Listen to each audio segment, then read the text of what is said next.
Good morning, students. Today I am going to tell you about the chapter Poets and Pancakes, which is written by Ashoka Mitran. In the previous lecture, I told you about the summary of the chapter, but in this lecture, I am going to describe the line's description. Poets and Pancakes. This chapter has been written by Ashoka Mitran. I think pancake may be a new word to you. Pancake is a name of makeup material that was used during the time of Gemini Studios. Ashoka Mitran is not only the author of this chapter, he is also the narrator because he is going to share his own experience in this chapter. Ashoka Mitran was a Tamil writer. He recounts his years. Recount means remembers.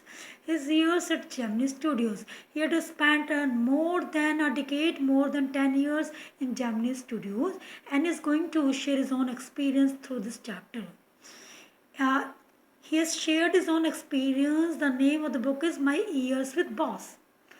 In that book, he has written about his own experience with the boss of Gemini Studio. His name was Mr.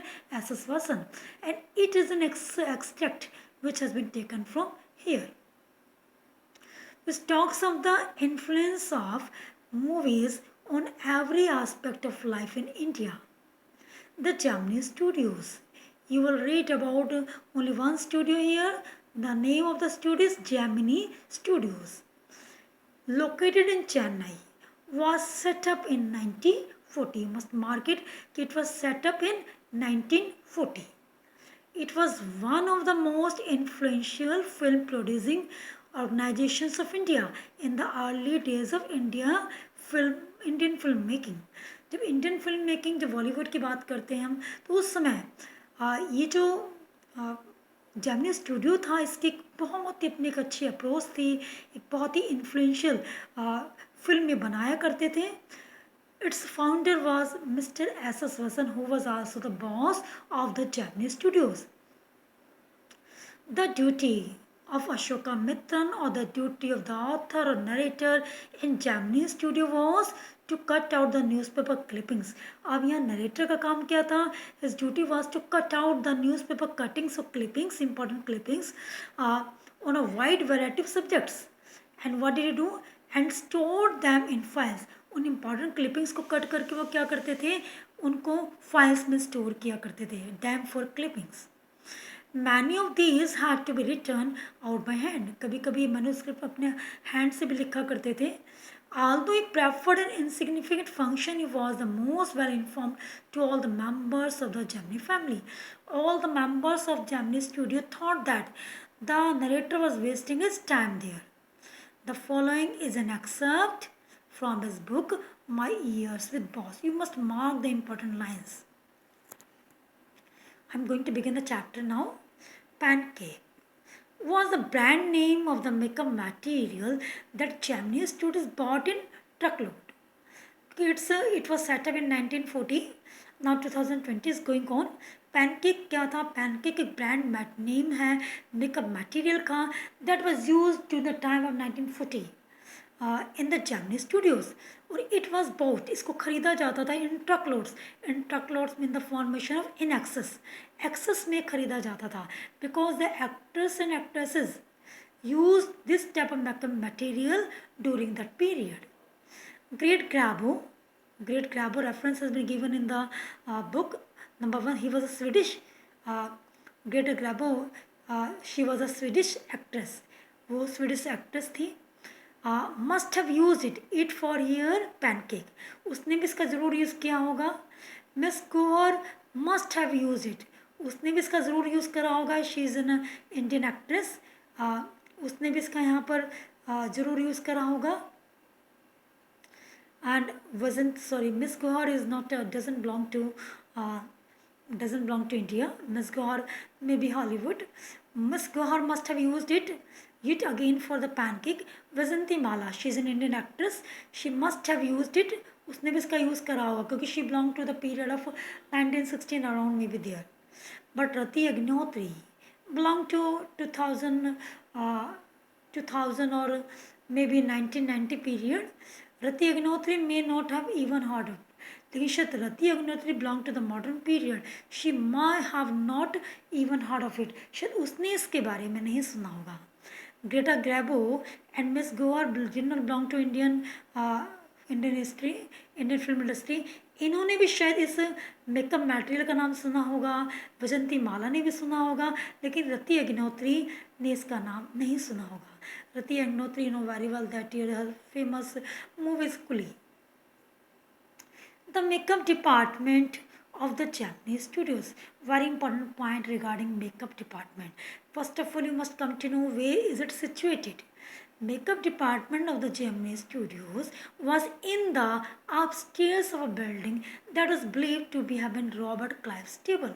Robert Clive जो थे उस समय के यहाँ पर person जो थे उनके स्टेबल्स थे. Stables where the houses are kept, कि उनके अपस्टेयर्स में वहाँ पर क्या सेटअप करा गया था. Makeup department was setup. A dozen other, यहाँ पर आगे फर्दर डिवीजन जो करा गया है वो रॉबर्ट क्लाइव के बारे में बताया गया है. A dozen other buildings in the city are set to have been his residence. और भी इसके अलावा उनके सिटी में और भी प्लेसेस थे जो रॉबर्ट क्लाइव के रेजिडेंस थे. His four year Robert Clive. For his brief life and even briefer stay in Madras. बहुत ही कम समय इन्होंने यहाँ पर स्पेंड करा और बहुत ही उनमें भी बहुत कम समय इन्होंने मद्रास में स्पेंड करा. Robert Clive seems to have done a lot of moving. It is believed that in the brief stay in this brief life Robert Clive seems to have done a lot of moving.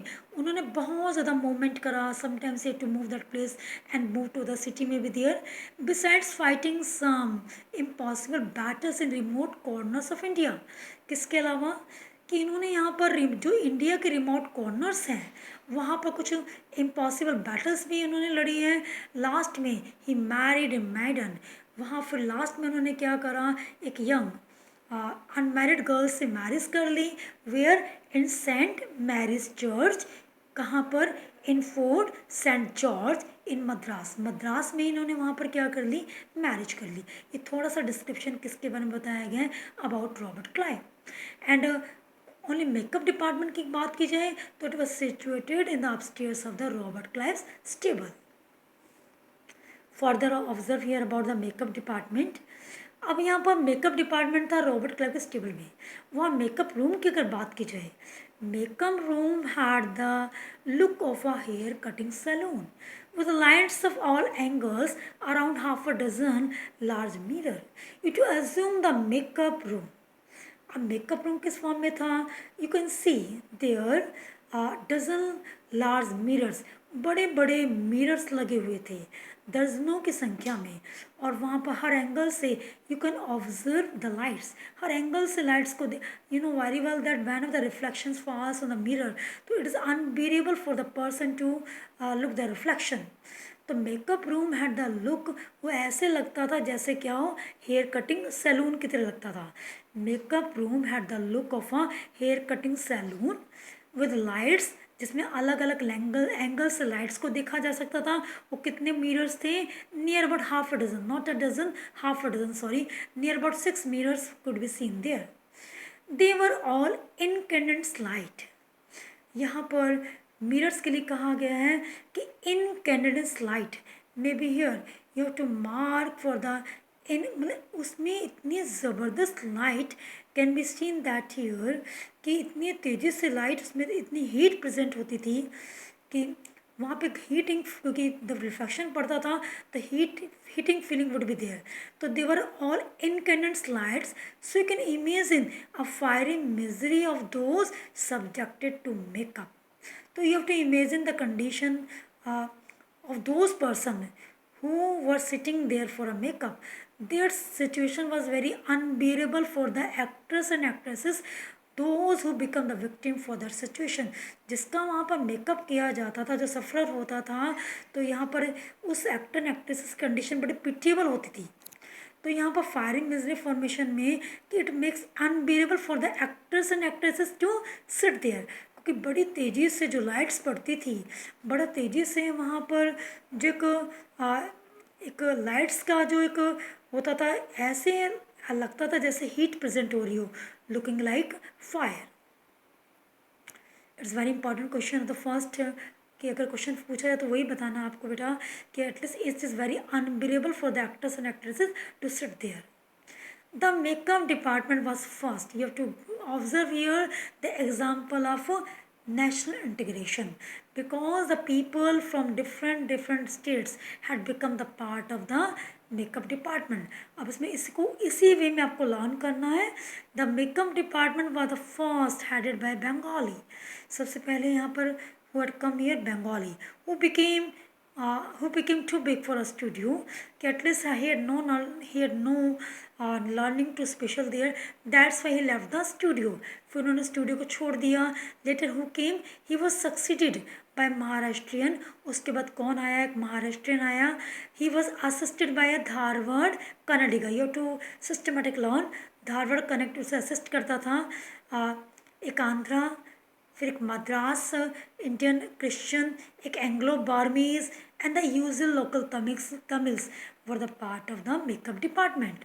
तो ये सब उनके part थे. In such way it's a true example of nationality, क्योंकि कोई कहीं से belong करता था. आप देख रहे हो कोई मद्रास का, कोई आंध्र प्रदेश का है, कोई कन्नडिगा है, कोई बंगाली है, कोई महाराष्ट्रियन है, तो अलग अलग स्टेट से they had come. All this shows that there was a great deal of national integration, a great deal of a lot of. तो यहाँ पर आपको राष्ट्रीय एकीकरण का एग्जाम्पल मिलता है. Long before AIR means all India radio and Doordarshan begin broadcasting programmes on national integration, कि it was seen later the programme based on national integration could be presented, could be broadcasted on Doordarshan. Later was broadcasted on All India Radio. But before that presentation, we can observe the true example in Gemini studio. ये चीज़ें बाद में all India radio पर दिखाई गई, बाद में दूरदर्शन पर दिखाई गई नेशनल इंटीग्रेशन के जो प्रोग्राम के बेस पर कि क्या होता है राष्ट्रीय एकीकरण. लेकिन हमें we can get the true example of national integration in already Gemini Studios. This gang, जो ग्रुप है, इनको गैंग कहा जाता था ऑफ नेशनली, जो अलग अलग नेशंस, अलग जो स्टेट से लोग थे, nationally integrating makeup man could turn. क्यों इनको गैंग कहा जाता था? Because they could turn any decent looking person, एक अच्छे डिसेंट लुकिंग पर्सन को into hideous crimson hued monster. Hued means here coloured के लिए आया है, हाइडियस मीन्स वेरी अगली के लिए कहा गया है. एक अच्छे वाले पर्सन को मेकअप मटेरियल लगाकर ये बहुत अगली बना देते थे, रिपल्सिव बनाते थे. कि you know very well that gang एक नेगेटिव सेंस में आता है. एक पर्सन कितना ब्यूटीफुल क्यों ना हो, अगर if he was hit with the members of gang, तो ऑब्वियसली उसका मतलब फिगर ही चेंज हो जाता है. तो यहाँ पर ये जो ब्यूटीफुल पर्सनैलिटीज़ थी कि they were change with the help of this makeup man, क्योंकि ये डिमांड होती थी मूवी की. That's why it was done so, इसलिए ऐसा किया जाता था. तो यहाँ पर अच्छे भले डिसेंट लुकिंग पर्सन को मेकअप मटेरियल लगाकर उनको ह्यूड मॉन्स्टर में तब्दील कर दिया जाता था. उनको कि जैसे हम राक्षस होते हैं उनकी फॉर्म में तब्दील कर दिया, कि they were looking very horrible by using that makeup material with the help of truckloads of pancakes. Pancake लगाया जाता था, उनको मेकअप मटेरियल लगाया जाता था, जिससे एक डिसेंट लुकिंग पर्सन ऐसा लगता था जैसे कि बहुत ही अगली. And a number of other locally made potions and lotions. apart with pancake और क्या चीज़ लगाई जाती थी? पोशंस एंड लोशंस को लगाया जाता था. पोशंस और लोशंस जैसे नॉर्मली लोशंस होते हैं या पोशंस होते हैं, उनको यहाँ पर ये मेडिसिन टाइप में होते हैं, वो लगाकर इनको हॉरिबल बनाया जाता था. Those were the days of mainly indoor shooting. उसमें आउटडोर शूटिंग बहुत कम होती थी. 95% इंडोर शूटिंग होती थी and only 5% of the film was shot outdoors. I suppose I for here Ashoka Mitran, the sets and studio lights needed the girls and boys to be made look ugly in look presentable in the movie. कि जहाँ तक sets and Studios की जो lights थी, तो यहाँ पर उनका मेकअप किया जाता था, लाइट को इस तरह सेट किया जाता था कि उनको इसलिए अगली प्रेजेंट किया जाता था क्योंकि मूवी में उनको रियल वे में लगे, एक प्रेजेंटेबल लगे, जैसा कैरेक्टर की डिमांड है उसके अकॉर्डिंग लगे. In such a way they were presented well. This is very important. Next concept is there is strict hierarchy. Hierarchy means is the division on the basis of the ranking position. कि जैसे एक school में होता है या किसी भी पहले बॉस हो गया फिर उसके अंडर में स्टाफ हो गया, तो इस तरह से एक रैंकिंग बनी हुई थी. A strict hierarchy was maintained in the makeup department. अभी मेकअप डिपार्टमेंट का चल रहा है. There was a strict hierarchy was adopted. It means system of grading was adopted in the makeup department. किस वे में? The chief makeup man. कि जो chief makeup man होता था, his responsibility was to make up the chief actor and actress is ugly. कि जो chief makeup man होता था, his responsibility was to make ugly the chief actor and actress by applying lotion potions and pancake. और second देखिएगा, his seniors assistant, जो senior assistant थे, his responsibility was to make up the second hero and heroine. And third, the junior assistant responsibility was to make up the main comedian and so further. The players who played the role of crowd, उन वो किसकी responsibility होती थी? Office boy की. ये fourth category में आता है. Even the makeup department of the Gemini studio had an office boy. कि मेकअप डिपार्टमेंट में एक ऑफिस बॉय भी था. On the days when there was a crowd shooting, जब भी crowd shooting हुआ करती थी, तो you could see for the readers may be there him for your office boy. आप उसे ऑफिस बॉय को देख सकते थे mixing is paint in a giant vessel. एक बड़ा सा वेसल लेता, बड़ा सा बर्तन लेता था. What did he do? He would mix the paint because whenever the roll of crowd would be there to access the person would be there. तो उसके लिए क्या करना था? बड़े से बर्तन में पूरा मेकअप मटेरियल तैयार करना पड़ता था. And slapping it on the crowd players. What did he do? He slapped that material on the crowd players. The idea was to close every pore on the surface of the face in the process of applying makeup. What was responsibility? His idea was to close every pore. कि उसे हर एक पोर को he had to cover each and every pore of the face in the because if he would apply the makeup material on the pores of the face so that uh, the characters look the characters presentation look according to the real presentation. Actually he was not exactly a boy. कहने को office boy but actually he was not exactly boy. Actually he was in early 40s. क्योंकि एक rank था. जब कितना ही बड़ा क्यों ना हो जाए ऐसे पर्सन को ऑफिस बॉय कहा जाता है. He was in early 40s having entered when he entered the studio years earlier when he entered, so he entered in the hope of Gemini Studios that one day would be there he would become a star actor or a top screenwriter. To think so, he had entered the Gemini Studios, or he wanted to become a director or lyrics writer, but or he wanted to do a bit poetry, but his he could not gain success in that field because he thought that he could not gain the mission because of K.M. Shubhu. तो you must mark this one here कि उसका mission तो ये था कि क्या बनना चाहता था? एक स्टार एक्टर बनना चाहता था, टॉप स्क्रीन राइटर बनना चाहता था, डायरेक्टर बनना चाहता था या लिरिक्स राइटर बनना चाहता था. पर ये ऐसा कुछ नहीं कर पाया. But he was able to do only one thing. थोड़ी बहुत पोइट्री वैसे वो कर लेता था, but he was not able to do all the things that have been further explained. In those days I worked in a cubicle. उन दिनों में कहाँ काम करता था? एक क्यूबिकल में काम करता था. क्यूबिकल एक स्मॉल रूम होता है, क्यूब की फॉर्म में बना होता है, जो पूरी तरह से चारों तो ग्लास से दिखता है. टू होल साइड्स ऑफ बिच वर, जिनमें से दो होल साइड पूरी तरह से क्या थी? French Windows. फ्रेंच विंडो में ऊपर से लेकर नीचे तक विंडोज़ थी कि any one could observe the author. I did not know at the time they were called the French windows. मुझे उस दिन the author said that he did not know that year कि during the time these windows were called the French windows. Seeing me sitting at my desk tearing up newspapers day because his responsibility was to cut out the newspaper clippings and store them in files. It was his main task. That's why he was kept in the Gemini Studios.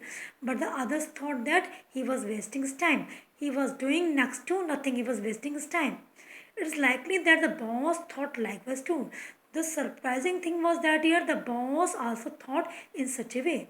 So anyone who felt I should be given some occupation, they thought that I'm wasting my time, and whoever had a sympathy towards the author, then they thought that he must be given any occupation. Then they would barge into my cubicle कि जिसका भी मन होता था मुझे काम देने का, वो एंटर कर जाता था, enter rudely without taking permission मेरे क्यूबिकल में एंटर कर जाता था और मुझे बहुत बड़ा एक एक्सटेंडेड लेक्चर ही और दे स्टार्टेड टू डिलीवर, और वो मुझे एक लेक्चर देना शुरू कर देते थे. The boy in the makeup department had decided I should be enlightened on how. The office boy was there, he was also worried about me. He had decided that author should be enlightened. Author must be alert by this point that year how the great literary talent like the author was being allowed. He was wasting his time there. He wanted that year. He must not stay here because according to the office boy this place is suitable only for the barbers. जहाँ पर salon type में लगता था यहाँ सिर्फ barbers के लिए sufficient है और परबर्स कहते हैं करप्टेड पीपल के लिए. This place is not sufficient is suitable for the author, ऐसा ऑफिस बॉय का मानना था. इसलिए the author was praying for crowd shooting all the time. इसलिए ऑथर प्रे करता था always for here crowd shooting. If the reason was clear so that the office boy would spend his time outside, because if he would be out then he would not give him any lecture. Nothing short of it could save me from his epics, क्योंकि यही एक option था जो मुझे बचा सकता था, जो that could make the author from his epics, from his four year office boy epics four year एक लंबे जो लेक्चर से उसको बचा सकता था. Because if his responsibility was to make up the crowd. If there would be an outdoor shooting, then no one would be there who would give him a lecture.